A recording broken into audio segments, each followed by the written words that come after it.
Sir దర్యాప్తు ఎంతవరకు వచ్చిందని, దర్యాప్తు ప్రకారం ఏం జరిగింది అనుకుంటున్నారు?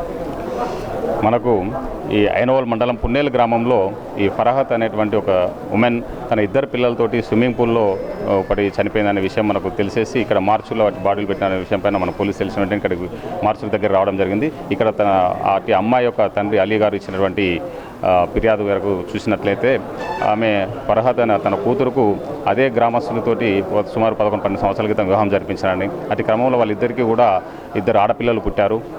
ఇద్దరు ఆడపిల్లలు పుట్టిన తర్వాత కూడా మళ్ళీ ఆమె మూడోసారి ప్రెగ్నెంట్ అయింది. మళ్ళీ ఆడపిల్ల పుడితే ఆమె ఉద్దేశంతో అప్పుడు ప్రెగ్నెంట్ తీసినారని, మళ్ళీ కొద్ది రోజులకు మళ్ళీ ఒకసారి కూడా ప్రెగ్నెంట్ అయినా కూడా మళ్ళీ ఆడపిల్ల పుడుతుందని చెప్పేసి ఆ ప్రెగ్నెన్సీ కూడా తీసేసినారని, అమ్మాయికి ఇష్టం లేకపోయినా వద్దని చెప్పినా కూడా తీసేసినారనే విషయం తెలిసింది. ఆ తదుపరి 4 సంవత్సరాల తర్వాత కూడా మళ్ళీ సుమారు 10 రోజుల క్రితం ఆమె మళ్ళీ ప్రెగ్నెన్సీ అయినట్టుగా కన్ఫర్మ్ అయింది.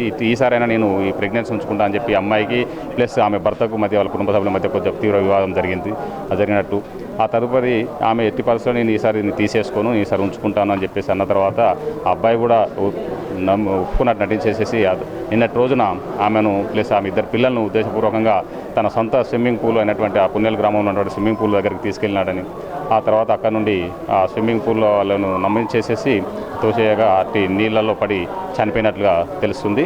దీనిపైన పూర్తిస్థాయి విచారణ జరుగుతుంది. మనం విచారించినంత తదుపరి సాక్ష్యాల అనంతరం ఆ క్యూలు కూడా పరారీలో ఉన్నారు, వాళ్ళని కూడా పట్టుకోవడం జరుగుతుంది. మనకు ఉన్నటువంటి అన్ని సాక్ష్యాధారాలు సేకరించేసి నిందితులను కఠినంగా శిక్షించడానికి ప్రయత్నిస్తాం. అంటే సాక్ష్యాలు ఎలా సేకరించారంటే సీసీ ఫుటేజ్ ద్వారానా ఎలా? సీసీ ఫుటేజ్ కూడా వెరిఫై చేస్తున్నాము. మనకు ఉన్నటువంటి సాక్ష్యాలన్నీ కూడా దానికి సంబంధించిన కూడా మనకు నిందితుడు దొరికిన తర్వాత పూర్తిస్థాయి వివరాలన్నీ కూడా మనకు తెలియడం జరుగుతుంది.